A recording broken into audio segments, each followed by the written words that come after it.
I'm thinking of treating everyone to some high-end steaks. Use this black card." Cheerfully, my mother-in-law pulled out the credit card she usually uses, sending a chill down my spine. Unaware, my mother-in-law, her face flushed with alcohol, turned back to the relatives and started talking again. "This is Eliza's money, so it's all free. What should I do? Did she steal it again?" I was thinking this, but I quickly realized a fact. The card my mother-in-law was holding was already invalid. Because, that card is expired, you know? Actually, I filed for divorce last week and am now single. At that moment, I felt the air around us freeze. My name is Eliza Hudson, 30 years old. While working full-time, I am living peaceful days with my husband, Aaron. Aaron and I met in college, when we were both students. Aaron was working at the same store where I started my part-time job, and he was assigned as my mentor because we were close in age. If you have any questions, please feel free to ask me. Thank you. Aaron was a college student 2 years older than me. At first I was nervous, but he made an effort to interact with me in a way that didn't make me feel the age difference, making him easy to approach. "Are you okay? Have you gotten used to the job? How's college life? Are you enjoying it?" As conversations with Aaron became more comfortable, I started looking forward to what we would talk about next and began going to my part-time job with excitement. To be honest, I had special feelings for Aaron. It seems he felt the same way about me. This became clear 6 months after I started the part-time job when Aaron invited me out to eat. "I want to talk about various things. Is that okay?" "Of course." "Let's go." My heart leaped at the unexpected turn of events. After that, our relationship rapidly grew closer, and we started dating 2 months after our first meal together. Our relationship continued after we both became working adults, leading to marriage. When Aaron proposed, I wondered if it was really okay to be this happy. We decided not to have children and to live a leisurely life, just the two of us. Years have passed since then. I think I would have been happy even if we had children, but life with just Aaron is fulfilling. Even after several years of marriage, I still think I made the right choice marrying Aaron. I hoped this life would continue just as it is. However, a certain event suddenly brought a significant change to our peaceful life. My father-in-law passed away. It was incredibly hard, and I couldn't stop my tears. I met my in-laws several times a year, and each time, my father-in-law treated me warmly and cherished me as if I were his own daughter. It wasn't just my father-in-law, my mother-in-law was the same. Their warmth resonated deeply with me, especially since I seldom see my own parents. But I wasn't the only one grieving. Aaron, my mother-in-law, and other relatives were all shedding tears. Seeing the family, I was reminded of how much my father-in-law was respected. Following my father-in-law's death, Aaron and I started living with my mother-in-law. "It's been a while since we've lived in this house," Aaron muttered nostalgically. His words reached my mother-in-law, who responded, "Yes, I'm looking forward to living with you both." I thought that living with my mother-in-law would also be fun and peaceful. While excited about our new life, I devoted myself to unpacking. However, my expectations would soon be greatly betrayed. "Eliza, can't you even do something this simple?" "I'm sorry, I apologize. Housework is a wife's duty. You need to do a better job." Gradually, my mother-in-law began to treat me harshly. She assigned the responsibility of housework to me as the wife, and if something was not to her satisfaction, I was constantly nagged. "I have a job, so it's actually difficult to meet the level of housework she expects." "I'm sorry, but I have work too, so I'll do a thorough cleaning on the weekends." "I've always done it though." "That's because you were a stay-at-home wife." "Enough. That doesn't matter. A daughter-in-law should listen to her mother-in-law. Stop talking back. If you have time, you should dedicate it to housework." My mother-in-law's transformation was like she had become a completely different person. I couldn't understand the reason behind it, "Aaron, I need to talk about your mother." "Mom." "What happened?" Feeling that suffering alone would not improve the situation, I decided to talk to Aaron. "Recently, your mom's attitude has changed drastically. She's very different from before. Was she always like this?" In fact, my mother-in-law's attitude towards me does not change even when Aaron is around. He might have noticed something, or he might know something I don't. I really wanted to improve my relationship with her, so I was interested in hearing Aaron's thoughts. "Do you know anything?" Despite this, Aaron's response was unexpected. "No, I don't know. Dad's gone and it's just chaos now. There's nothing I can do." "So, there's nothing you can do?" I felt Aaron had also changed, as if he had become a different person. The fact that he did not stop his mother's behavior was something I did not anticipate. If it were Aaron from before, he surely would have protected me. Even though it's pointless to compare the present with the past, I couldn't help but feel unwilling to accept Aaron's attitude. If you lost someone important, do you know how you might change? Can you definitively say you wouldn't become like Mom? Honestly, I can't say for certain. But just because I'm sad doesn't justify hurting others, and no matter the circumstances, there's no excuse for hurting people. You're just saying idealistic things. Mom isn't doing anything that terrible, is she? I was surprised by his unexpected objection. From his statement, it seemed that Aaron didn't feel his mother's behavior was excessive. After all, it's normal for housework to be the wife's job. I can understand why she gets angry if you don't listen to her. I've been doing household chores all along. I felt it was unfair to leave everything to your mother. You say you can't clean in detail because you work, and that it was possible for her because she was a homemaker, but that's just an excuse. Though she was a homemaker, she actually had a very busy life. Yet you keep making irrational arguments. But it's unreasonable to expect the impossible, right? I don't want to lie about being able to do something I can't, so I'm honestly saying I can't and proposing alternatives. It almost felt like Aaron was accusing me of being selfish. I didn't want to be simply brushed off, so I tried to argue back, but he only gave me a look of annoyance. Eventually, he said, "Enough. This conversation is pointless," and walked away from the discussion. Aaron's words echoed in my mind over and over. "This is pointless." I felt like there was no one in the house who understood my feelings anymore. When faced with this reality, I developed a headache. Afterward, Aaron and his mother began to direct cold remarks towards me. "I've always thought this, but the food you make is really terrible. I can't believe you'd serve this to anyone. Has it always been like this since we were alone together? Unbelievable. What kind of person are you really, Eliza?" My head hurts. I want to argue back. However, I understood that arguing would only lead to them bombarding me with heartless words and ultimately leaving me feeling even more downcast. "I'm sorry." All I could do was quietly apologize. Usually, their attitudes were intolerable, but they worsened further when alcohol was involved. "Eliza, how on earth have you managed to live up to now? You lack so much common sense. It's a wonder how you've come this far." "Do you really think so too, Mom?" "I've been thinking the same. Really. Why did I even marry someone like this? It's the worst, isn't it?" They continued to relentlessly speak ill of me, fully aware that I was in the same room. Why did I marry such a person? It's truly the worst. There must have been more decent people out there. Fed up with their repeated words, I eventually found myself able to let their comments pass without affecting me as much. I've considered divorce many times but have been unable to make a decision. Will I continue to be at their mercy forever? While being crushed by a sense of despair, I just continued living.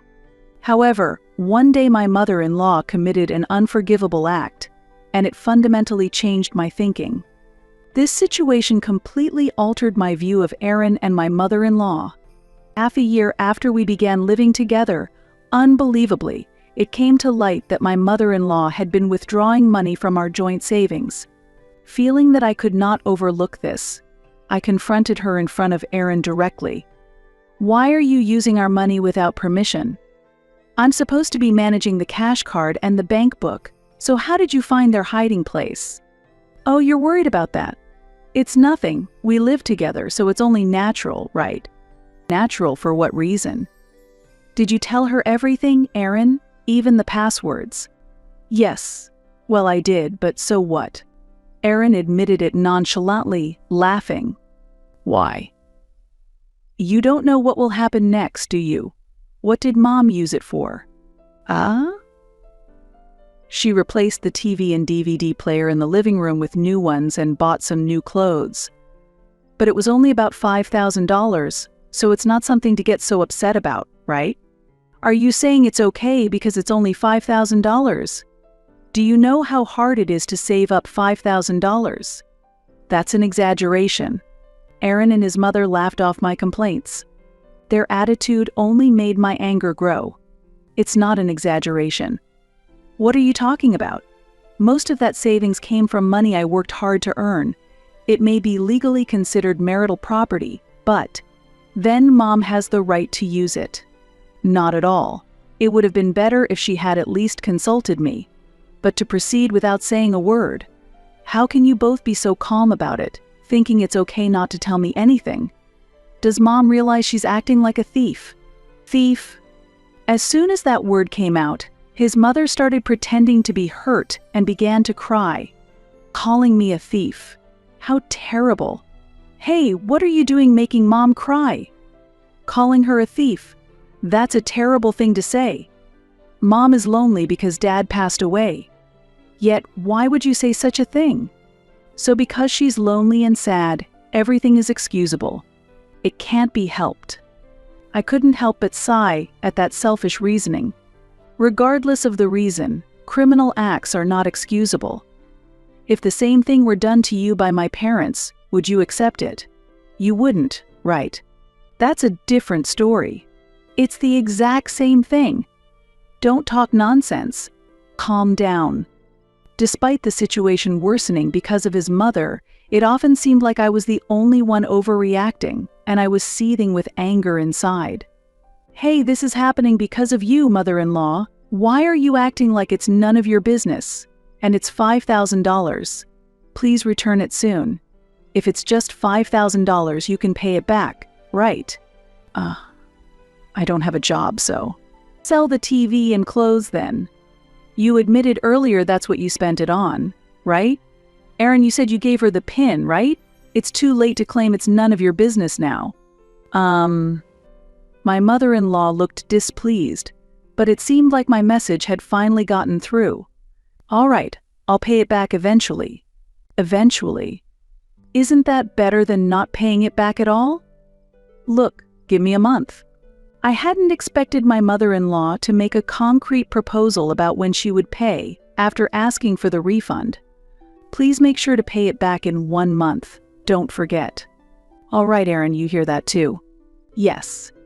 At that moment, I decided to trust my mother-in-law. After all, such straightforwardness from her was rare. But that night, I regretted trusting her even a little. Isn't it scary how she demands the money back? It's truly unpleasant. For just $5,000? Can you believe how narrow-minded she is? We're letting her live with us. She should be more generous. That night, Aaron and his mother drank more than usual, and their criticisms of me intensified. As always, despite my presence there. Really, I don't want to live with someone like Eliza anymore. Maybe we should get divorced? Then she'll be a stranger and we wouldn't have to pay her back, right? It was the first time Aaron mentioned divorce, and it stirred up turmoil within me.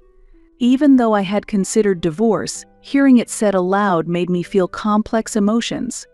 Following that, his mother continued the conversation. That might be a good idea. I never wanted a daughter-in-law like Eliza anyway. Why don't we take this opportunity to get a divorce? I agree. In just a moment, the conversation between the two made me feel that this might be the perfect time to separate from Aaron. Are you really considering a divorce? Yes, I am. I heard that clearly. Is that a threat?" They exchanged mocking words again. I turned away from their words and went to fetch something. A week later, Aaron and his mother left the house in the afternoon without any explanation to me. Where they were going was none of my business. While hearing their cheerful voices, I was checking social media. About an hour later, I received an unexpected call from my sister-in-law, Carla. I was wary because Carla, who usually doesn't contact me much, was calling, and I wondered if something was wrong. "Hello, is that Carla?" Surprisingly, Carla's voice was very cheerful. "Hello, Eliza. How are you doing?" "Yes, I'm fine." "That's good." From the background of the call, I could faintly hear the bustle of a distant crowd. As I wondered where she was and what she was doing, Carla's location and the events taking place there became clear. "Eliza, aren't you coming here?" "Eh?" "Coming there." "Eh?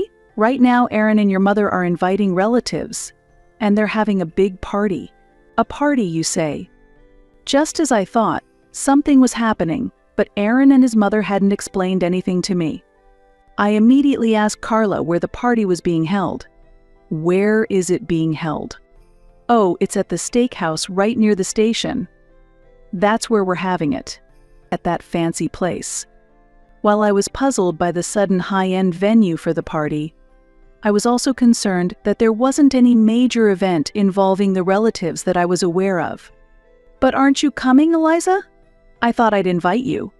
"Right now, about 25 people have gathered and are having a great time." "Understood. Thank you. I'll get ready and head over." "Okay, we'll be waiting for you." I ended the call maintaining my composure and immediately left for the steakhouse. Upon arriving and entering the restaurant, just as Carla had said, the relatives were there. I was confused about why Aaron and his mother had suddenly called the relatives and couldn't grasp their intentions. "Oh, Eliza, what's going on here?" As I stood there in shock, his mother, with a flushed face, approached me and spoke. When I asked about the real intention behind her actions, she said excitedly, "I thought I'd treat everyone to high-end steaks. I'll use this black card."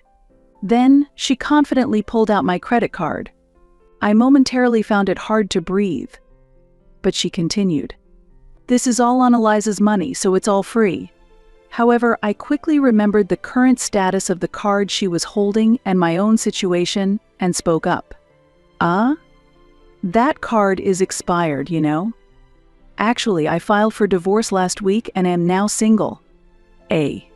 What?" At those words, the surroundings went quiet. Immediately, she reacted. "What? You were divorced?" she exclaimed loudly. It seemed as if she had sobered up. Next to her, Aaron, who was usually loud in presenting problems to me, had also sobered up and looked pale. "Indeed, the divorce is finalized." "Oh, Aaron, you say you don't remember signing the divorce papers? You wanted to split up so badly. There's no way you could have forgotten, right?" I can't remember anything." "I forgot. So maybe the divorce is invalid? Did I really sign the divorce papers? You must have signed them yourself and submitted them." I had anticipated his excuse of forgetting. "I thought you might say that. However, signing the divorce papers on someone else's behalf is illegal." "I have not done such a thing." Then that means you committed a crime. I don't remember it. Do you have proof that I signed the divorce papers?" "Yes, I do." Aaron was visibly shocked. His mother had the same expression of surprise next to him. "Just in case, I recorded the scene where you signed the divorce papers. I thought there might be a chance you would claim to have forgotten." I explained and then played a video on my phone. The video showed Aaron signing the divorce papers and declaring that this act would sever our relationship.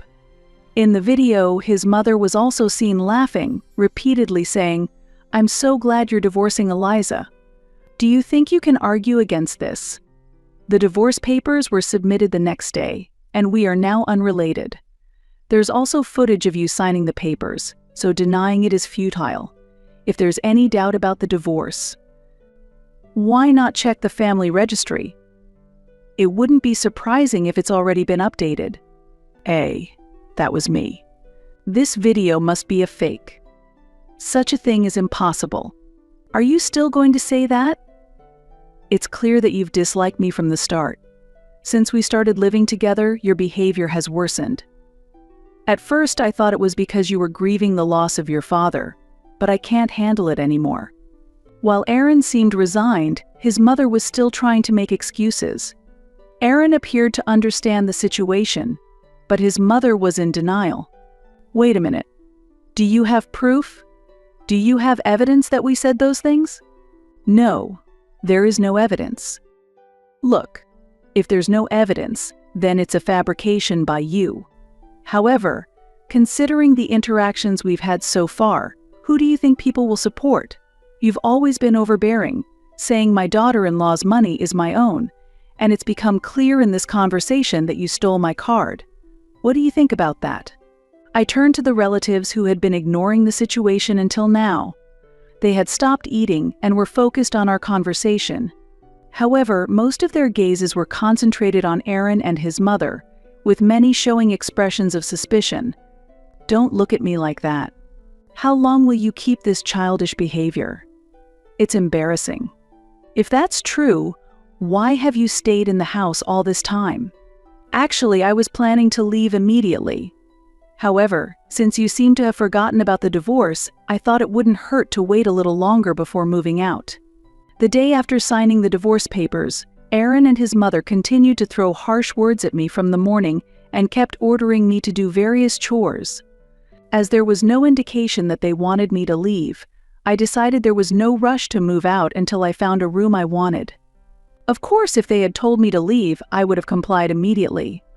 By the way, I've completed the lease agreement for a room, so I plan to move out when I return home today.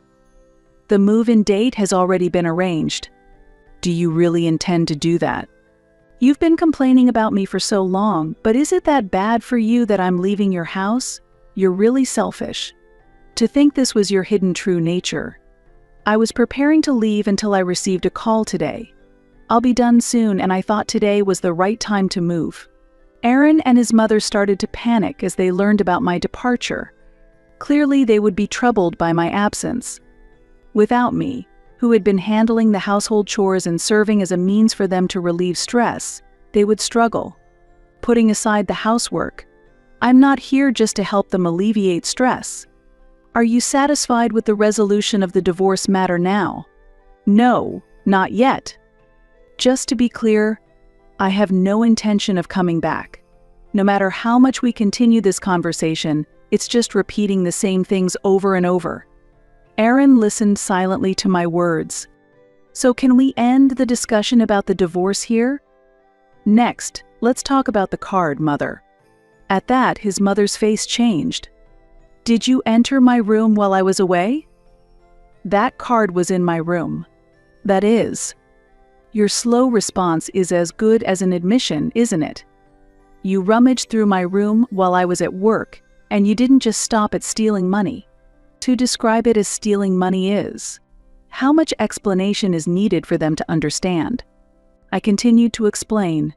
I've said it multiple times, but the fact remains that you stole from me, right? You also took the credit card. If you were so confident about treating everyone using that card, shouldn't you have checked its expiration date? There's no way I could have gotten the expiration date wrong. Do you remember what month it is today? It's October. The card you have expired in September. I manage all usable cards, and the only card you could have taken was an expired one. I always replace my cards as soon as the new ones arrive, and I was about to dispose of the old one. His mother looked at the card, her face trembling. But I checked. She repeated that she had checked. However, the fact that the card was already expired remains unchanged. Are you sure you checked? Stop making a fool of my mother. Oh, I'm sorry, I didn't mean to laugh. It's just that I found it a bit amusing. So you are mocking me. There's another point that I find strange, something that only I seem to have noticed. By the way, I've been meaning to ask. But that's not a black card, is it? In fact, the card his mother had was not a black card. Normally, black cards are owned only by very wealthy people. There's no way I would have such a card. A. It's not. But it's black. His mother suddenly became flustered and raised her voice. I saw an advertisement for a similar card before. It mentioned black something. I've seen Eliza using it, so it must be right. There have been advertisements for black cards before, but it only looks similar. I remember that advertisement too. The design is similar, but it's a different card. But there's no way I could have a black card. I'm just a regular employee. You should understand why if you think about it. While it might be possible for an ordinary employee to have a black card, in my case, it's different. I wish they would know better. This is nothing but the result of succumbing to temptation. Fortunately, it was an expired card that was stolen, and it's frightening to think that my mother-in-law could have taken and used a credit card that is still valid. So how do you intend to handle this payment? By then, she had believed she was using an expired black card for payment. Hey, Aaron, what are you going to do now? This was planned by the two of you, right? You're responsible too. When I turned the issue to Aaron, he was so shocked that he trembled. Mom, what should we do? The fact was, the two of them had no savings. As I quietly observed their reactions, his mother hesitantly suggested, "Let's split the bill. Everyone has ordered various things." Yes, that's a good idea. If we split it, no one loses out. It's rare to encounter such a selfish proposal. But, wait, split the bill? You invited us saying you were treating us, so you should pay. Naturally, her suggestion was not accepted. Triggered by one relative speaking up, others also began to voice their dissatisfaction. What should we do? Actually, we don't have any money. Under the pressure of the relatives' stern voices, Aaron and his mother seemed to start strategizing. At that moment, Carla, who had been silent until now, began to speak. "I will cover the cost." Carla's expression conveyed her anger. This was something my own family did, and it seems we've caused quite a nuisance to Eliza. Carla, thank you. Her mother breathed a sigh of relief and approached Carla. However, Carla stepped back, maintaining some distance. Don't get carried away. I'm only fronting the money because otherwise it would cause trouble for the restaurant. This is not payment, it's just covering the cost. It would be embarrassing if we made a scene about not being able to pay. So, please sign this. Carla took out a pen and paper from her bag and wrote "I-O-U" prominently. Come on, what's this? An IOU seems a bit much, doesn't it? People who are not likely to repay need at least this much. According to what Eliza told me, you steal money and don't return it, right? It seems you have no intention of paying it back. We plan to repay it within a month. You're joking. If you really intended to repay, you wouldn't misuse Eliza's card in the first place, would you? It's clear that your words don't match your actions. As Carla was opposed to her mother's words, she began to write the IOU. She then took out another piece of paper from her bag and again wrote "I-O-U" on it. Eliza, let's make sure everything is written down properly and get them to agree to pay back the money. Since you're planning to leave today, we should make sure all precautions are in place before they can escape. Thank you, truly. Thinking back, I realized that when I first noticed the misuse of the savings, I should have immediately prepared an IOU and obtained a signature. Although I had almost given up on recovering the $5,000 after the divorce was finalized, Carla's suggestion had enlightened me. Afterwards, Carla prepared the IOU for my sake as well, handing 2 pieces of paper and pens to Aaron and his mother. The IOU clearly stated the repayment amount and the deadline of 1 month. Neither of them seemed pleased, but perhaps feeling that there was no other way out of the situation, his mother reluctantly took the pen. Just a moment. But at that instant, Carla stopped her mother's hand. Looking around, Carla pulled out her smartphone and started recording Aaron and his mother. I want to avoid any claims of not remembering this later, just like with the divorce papers. We have witnesses here since the relatives are gathered, but having a video will ensure there's no problem. It felt very reasonable to me. We don't need a video. You two have caused enough problems already. Now, please sign. With no choice left, his mother accepted the inevitable and signed the IOU with trembling hands. All right, both are now signed. I'll stop the recording. Carla turned off the camera and began speaking with a sense of resolve. I've decided to cut off my involvement with both Aaron and our mother. But only after the full repayment of the money. While I can't erase the blood ties and fully cut off relations, I will no longer contact you two after this. You've treated Eliza terribly and acted as if nothing was wrong. I see no reason for Eliza to lie, and there's no benefit for her in doing so. Carla stated quietly. To think that someone connected to them by blood would believe in me over her own family. But there's no concrete evidence that I've done anything terrible, is there? Carla's comment might have been casual, but it struck a deep chord with her mother, seemingly a significant blow. She probably never expected to hear such words from her own child. Aaron, too, seemed to have sensed something, as he silently bowed his head. Please make sure to repay the full amount within the deadline. If you don't have the money, borrow it. If you try to escape, we will take legal action. Yes, understood. You will properly repay Eliza too, right? To this query, Aaron and his mother quietly nodded. I'll support you through a lawyer I know if there are any issues, Eliza. Thank you very much, Carla. The usual liveliness seemed to have vanished. Aaron and his mother remained silent, heads down. They both seemed smaller than usual. Afterwards, I expressed my gratitude to the relatives and Carla, then immediately returned home. I packed my belongings and moved to a suitable hotel. I arranged with the real estate agent to move into my new place as soon as possible, deciding to stay at the hotel in the meantime. That night, I received an email from Carla, who was concerned about me.